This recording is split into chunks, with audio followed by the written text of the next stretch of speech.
All right, guys, we're a day away from the Bears having a game. They should win. I mean, they should. And I'm trying to be optimistic on this channel. I'm trying to be positive. It's not being received well. You guys don't want to hear optimism right now.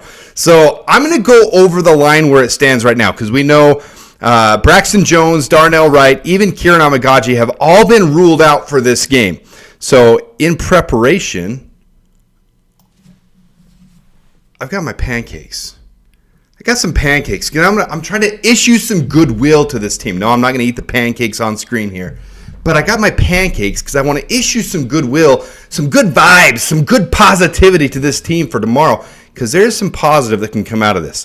When you're playing one of the worst teams defensively, we still should win this game. In fact, Vegas has us as a 7/6 point favorite in this game. We've got such high-powered offense, such high-powered weapons.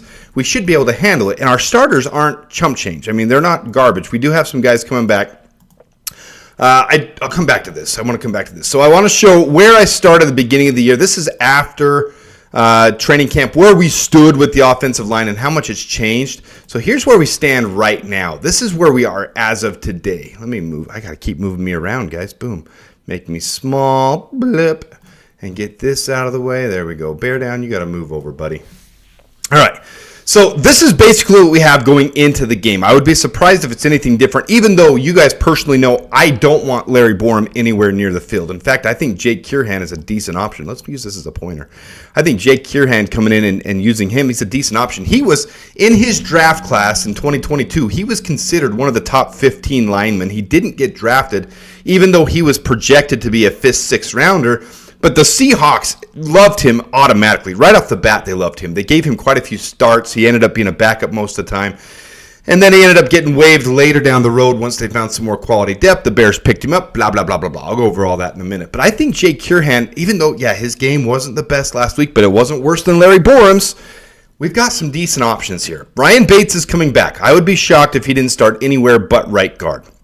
Matt Pryor has been playing guard, but he also has experience with the Colts and with the Niners at tackle. In fact, he played more there. Yes, he played worse at left tackle, but I would rather have Matt Pryor holding down the blind side of Caleb than Larry Borum. We're just limited on options because basically if you look down in this second row here, you're looking at practice squad guys that are on the verge of even being in the NFL. Doug Kramer probably a little higher than most, but these other guys, they're not really long-term options here.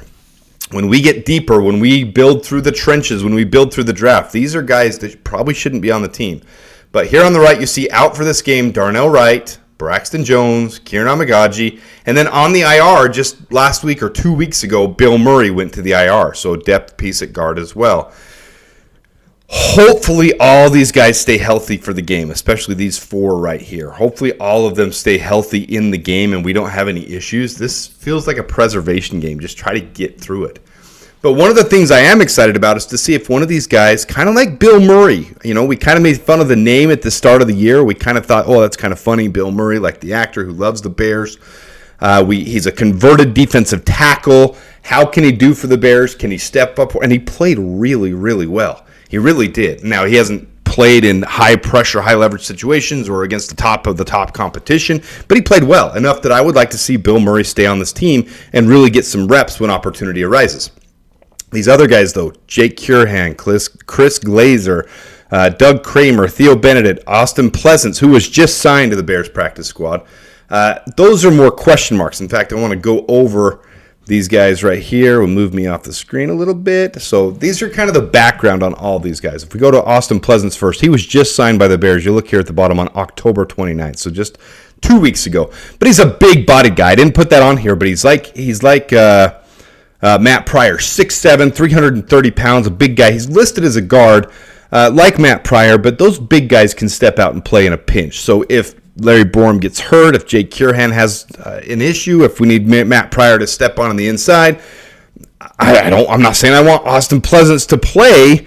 I'm just saying we have some options here that I'm not dying over. Now, the one I don't know is Theo Benedict, and I don't think a lot of people know because of that hamstring injury. He's listed on the practice squad. He's off the injured list, but how much time has he built up? We don't know. If he's even ready to take a snap in the NFL, I have no clue. Starting with Austin Pleasants, he was an undrafted free agent for the Jaguars in 2020, basically stayed on the practice squad. 2021, Carolina Panthers signed him to the practice squad, just stayed there. 2022, 2023, LA Chargers, then to the Cardinals, then back to the Chargers again from practice squads. In 2024, the Cardinals released him from their practice squad on October 15th. We signed him exactly 2 weeks later. So this is where Austin Pleasants came from.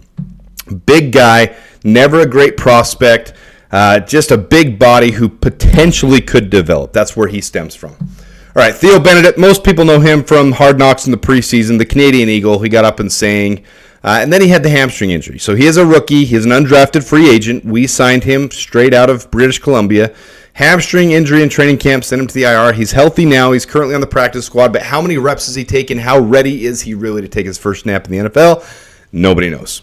Doug Kramer, he was our pick in the 6th round in 2022, drafted by the Bears, IR for most of his career, waived by the Bears on November 4th, 2023. I think most of us who were kind of hoping for a miracle, hoping for one of these late-round draft picks to pan out, really liked the prospect of Doug Kramer, but he didn't really get flowing. He was signed by the Arizona Cardinals off of our practice squad and released 2 weeks later.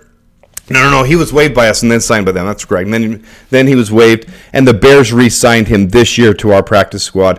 And then he's been elevated since, and he's got some times. And most notably, some people see that he's been in at fullback, and he did have the fumble on the goal line. I know it is what it is, but he's developing. He's a decent developmental lineman. The primary backup right now for Coleman Shelton. Chris Glazer is also listed at center. He was an undrafted free agent out of Virginia for Kansas City Chiefs in 2022. He was waived on the 53-man roster cut down. Went to the New York Jets practice squad where he stayed there for a couple years. And then in 2023, he signed with the Cowboys on their practice squad. The Jets then claimed him back. So you can claim a player off the practice squad. If you're going to elevate them to your 53-man roster, you have to keep him for 4 weeks. That happened with Chris Glazer. He was then signed. He played sporadically. He got a start, and then he was waived 4 weeks later, and he was now signed. He was waived on 8/27/24.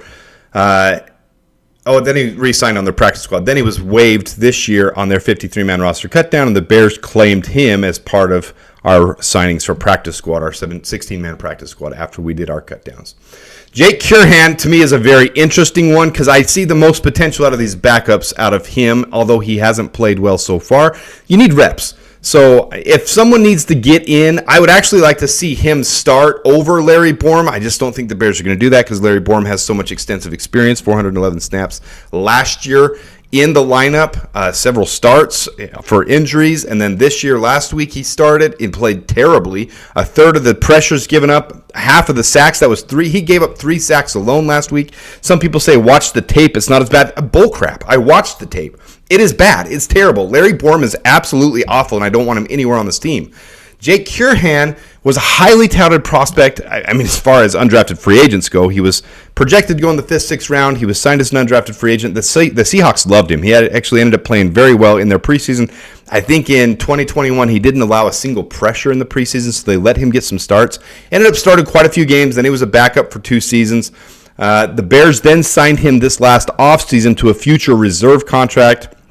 And then we waived him when we went to the cutdowns, signed him to our practice squad. So that's where he stands right now. So of anybody, I would rather see Jake Curhan maybe get a few starts, maybe get some of that time over Larry Borom. I just don't see the Bears doing that.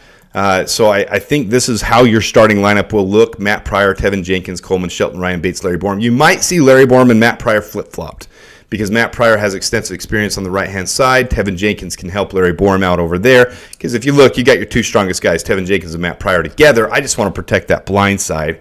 So that's why I did that. So this is kind of my starting lineup, but I can see Larry Borom going to the left side, Matt Pryor going to the right side. Either way, it is sketchy, but take the positive out of this. We are playing the Patriots. It should be decent. And let's hope for a couple pancakes, eh? Let's hope for a couple pancakes out of these guys and hope 1 or 2 of these guys step up and show us some things that maybe we didn't see before. You know, if Larry Borom plays bad, we put Jake Curhan in and he takes that step up because he did have quite a few starts with the Seahawks and he played a backup role. And to me, he's a better prospect than Larry Borom, and the stats actually show that. If you look at his grades over what he has played, it actually shows that, and he's a better prospect to me than Larry Borom. Larry Borom was just drafted higher, and the Bears brought him in, and we did our thing with him, and we've developed him. It's almost kind of too hard to let go of someone like that, but we need to. We need to let Larry Borom go. What I was going to show as well is this is the pass block efficiency for playoff teams, because in my previous video, this was a video I did right before the season started. First couple of days in the book, should we be concerned about this O-line? Then I just put here, the answer was yes. Obviously, the answer is yes. We saw this coming before the season started. This is what you need, though, is you need your team to have a high pass blocking efficiency to make the playoffs. This is last year's playoff teams, and just kind of take a look at 2022. Let's take this thing. 2022, 2023, 2024. Look at the teams that are struggling this year. The Texans are starting to struggle right now, and their pass block efficiency is a big reason for that. The Browns are struggling bad this year. Pass block efficiency is a reason for that. You look over here. The Eagles did struggle a little bit. They're coming back. Sometimes you can overcome some of those things. The Rams, the same thing. They're coming back. They had a bad 3-game stretch.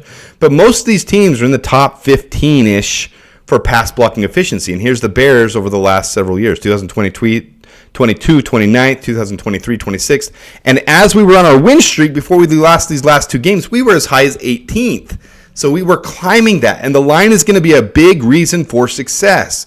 So my goal, my hope, is that we can find one of these guys to be a diamond in the rough in this game and use this game. We should win this game no matter what. But this is your depth chart. This is the thing I want to show, the offensive line, where we stand right now as we head in tomorrow.